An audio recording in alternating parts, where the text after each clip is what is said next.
10 তাৰিখ 10 জুন শনিবাৰে মই 1:10 যিখন বাছ সেইখনত মই যাব লাগে গুৱাহাটী। তাৰ আগে আগে আহিছে এই পাৰ্চেলটো ৰিচিভ কৰিলোঁ মই। কৰাৰ পিছত বস্তুখিনি অলপ এটা এভুমুকি আপোনালোকক দিলোঁ। তাৰপিছত একচুৱেলি বহুত ইম্পৰ্টেণ্ট বস্তু এখন ছানগ্লাছ আহিছিলে, যিখন খুবেই প্ৰয়োজনীয় হৈ আছিলে মোক চেম্পিয়াই দিয়া যিখন ছানগ্লাছ, সেইখন মই ক'ত হেৰুৱালোঁ নাজানো। ইট ৱাজ টু কমফৰ্টেবল, কিন্তু এইটো বাই লাকিলি মই এইখন পাই গ'লোঁ বহুত কমত। মানে মাইগ্ৰেইনৰ প্ৰব্লেম আছে, মই সেইকাৰণে ট্ৰেভেলিঙত মই ছানগ্লাছ লাগে, আৰু মই যেতিয়া মোৰ স্কুটাৰখন চলাওঁ তেতিয়াও মোক বহুত প্ৰয়োজন এখন ছানগ্লাছৰ। এইখন হেৰুৱাই মানে মোৰ ইমান অসুবিধা হৈছে কি ক'ম আৰু। চ' এনেদৰেই মই আকৌ আগবাঢ়িলোঁ ছানক লগ পাবলৈ। দেউতাই মিছন চাৰিআলিত থৈ আহিছিলগৈ। আমাৰ স্কুলৰ ফাৰ্ষ্ট ইউনিট টেষ্ট আৰম্ভ হৈছিল সেইদিনাখনেই, আৰু এটা মন গৈ থাকে যে কুৱেশ্যন পেপাৰখন ছল্ভ কৰি 2-এখন কপি চাওঁ। তো সেই মৰ্মে মই তেনেকেই বাছতে আৰম্ভ কৰিছিলোঁ চাবলৈ।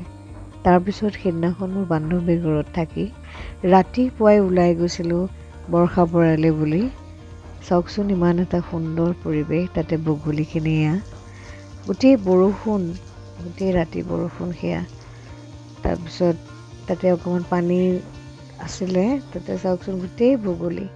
তো আমি শুক্লেশ্বৰ ঘাটলৈ ফ্ৰুট ব্ৰিজখন হৈ পেলাই এনেকৈ আগবাঢ়িছিলোঁ।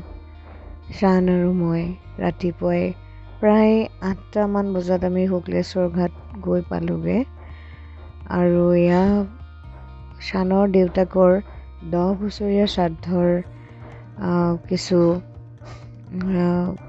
কৰ্ম, সেই কৰ্মপুত্ৰ হিচাপে তাৰ কৰাৰ যি কৰ্তব্য, সেই কৰ্তব্য সম্পন্ন কৰিবলৈ সি আগবাঢ়িছে। আৰু আমি আগতেই কৈ থৈছিলোঁ তাতে গকুল ভট্ট, তেখেতক কৈ থৈছিলোঁ, কিন্তু তেখেতে কৰিব নোৱাৰিলে। তেখেতৰে চিনাকি এজন, তেখেতে এয়া বহি আছে, তেখেত চাওক ছানৰ কাষতে খুব সুন্দৰকৈ গোটেই কৰ্মকণ কৰি দিছিলে। তেখেতৰ নাম মহেশ শৰ্মা। ছানৰ দেউতাকৰ 2 বছৰীয়া শ্ৰাদ্ধ ছানে কৰিছিলে শুক্লেশ্বৰতে, আৰু এয়া 10 বছৰীয়া শ্ৰাদ্ধ। আচলতে সি কেৱল দেওবাৰ দিনটোহে ওলাব পাৰে পেৰেণ্টছৰ লগত। তো এনেকৈ মিলি গ'ল এইবাৰ, আৰু ইমান দিনেতো তেজপুৰতে সি কৰি গৈছে এই কৰ্ম। মানে ইমান ধুনীয়াকৈ মিলি গৈছে, মানে কি ক'ম, ঈশ্বৰৰে কৃপা। নহ'লে আকৌ মানে এটা দিন আমি তাৰ ছুটি লৈ তাক এই কৰ্মখন কৰিবৰ কাৰণে লৈ আনিব লগা হ'লহেঁতেন। 21 জুন 2013 তাৰ দেউতাক ঢুকাইছিলে, কিন্তু তিথি অনুযায়ী ডেটবোৰ অলপ আগা পিছা হৈ থাকে। তো এই বছৰ সেইকাৰণে 11 তাৰিখে পৰিছিলে তিথি অনুযায়ী। তো সেই কৰ্ম সি 10 বছৰীয়া এই কৰ্মখন সি এনেদৰেই শুক্লেশ্বৰত কৰিছে। লগতে মা দেউতাও ৰাতিপুৱাই সেইদিনাখন ঢাপলি মেলিছিলে গুৱাহাটীলৈ বুলি। মানে কিন্তু আমি যিহেতু ইমান ৰাতিপুৱাই তেজপুৰৰ পৰা আহি পোৱাটো অসম্ভৱ, আমি 8:10 পৰাই আমাৰ কৰ্মখিনি আৰম্ভ কৰিছিলে। তো আমি কৰি মেলি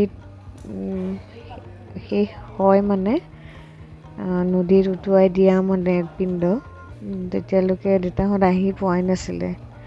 তো ময়ে আছিলোঁ অকল তাৰ লগত। আমি কৰ্মখিনি সুন্দৰকৈ হোৱাৰ পিছত সেৱা লৈছিলোঁ। তাৰপিছত ছান আগবাঢ়িছিলে ব্ৰহ্মপুত্ৰত সেই পিণ্ড উচৰ্গা কৰিবলৈ। যিহেতু বৰষুণ দি আছিলে অলপ, সেইকাৰণে তেখেতে অকণমান তাক গাইড কৰি লৈ গৈ আছিলে।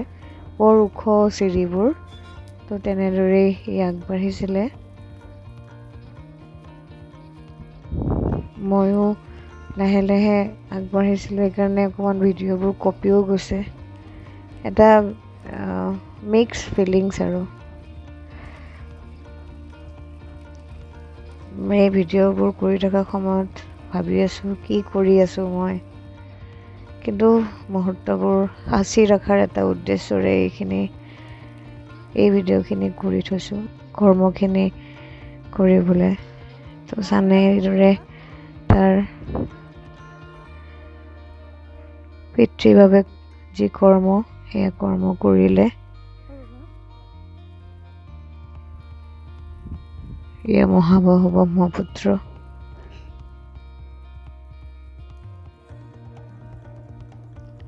তাৰপিছত আমি তাতে এই কৰ্মখিনি কৰি অহাৰ পিছতে চাওকচোন, আমি ওম ৰাম, আমাৰ তাতে এজন পণ্ডিতে ক'লে এইবাবে শিৱলিংগত দিব পাৰি, দিলে ভাল। তো আমি এই কথাটো জনা নাছিলোঁ, ইমান যে ভাল লাগিল।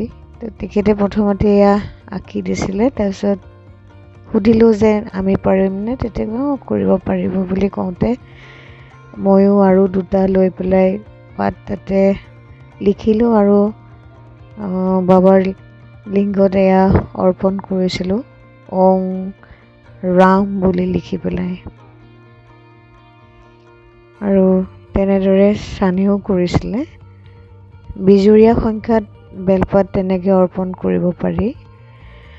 আমি ৰাম এনেকৈ নিলিখাকৈ আমি বাবাকতো দিওঁ, কিন্তু মই প্ৰথম জানিছোঁ, মোৰ জীৱনত এয়া প্ৰথম এই কৰ্ম কৰিছোঁ। সেইকাৰণে এই কৰ্মখিনিও মই সাঁচি ৰাখিলোঁ। তাৰপিছত এয়া চানে লিখিছে, চাওক।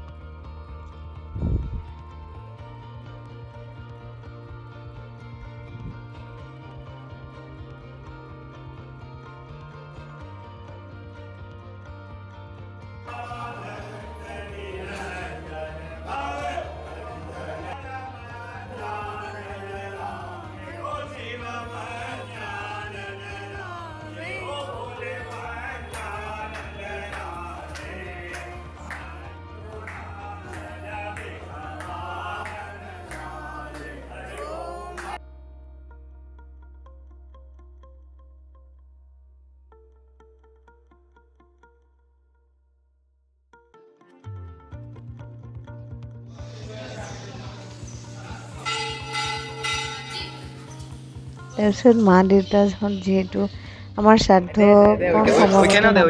তথাপিও তেওঁলোকৰ মনটো বহুত বেয়া লাগি আছিলে। যিয়ে নহওক ঈশ্বৰৰ ওচৰলৈ আহিছে, ধুনীয়াকৈ ঈশ্বৰলৈ জল অৰ্পণ কৰিছে। চাওক এইদৰে দুয়োজনে।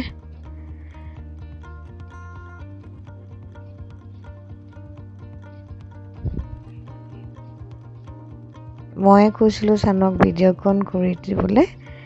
মই এই সময় কিন্তু মই ভিডিঅ'তে দেখা পাইছোঁ এইখিনি বস্তু মাহঁতে কেনেকৈ সোমাই গৈছিলে, কেনেদৰে কৰ্মখিনি কৰিছে। এনেকৈ গিৰীয়েক ঘৈণীয়েক একেলগে কৰিলে নিশ্চয় বৰ ভাল লাগে ন, ৰিয়েলি। সদায় ভালে থাকক দুয়োজন, ঈশ্বৰে আশীৰ্বাদ দিয়ক, সেয়াই মনোকামনা।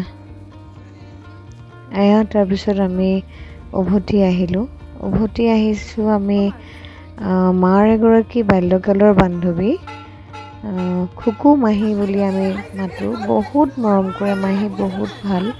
এই মাহীৰ ঘৰলৈ গ'লোঁ, গৈ চাওক এয়া আগৰে একদম সিহঁতৰ মাহঁতৰ চিনাকি, কি ফূৰ্তি। তাৰপিছত এয়া নাতিনী, খুকু মাহীৰ নাতিনী, চ' কিউট চিজ।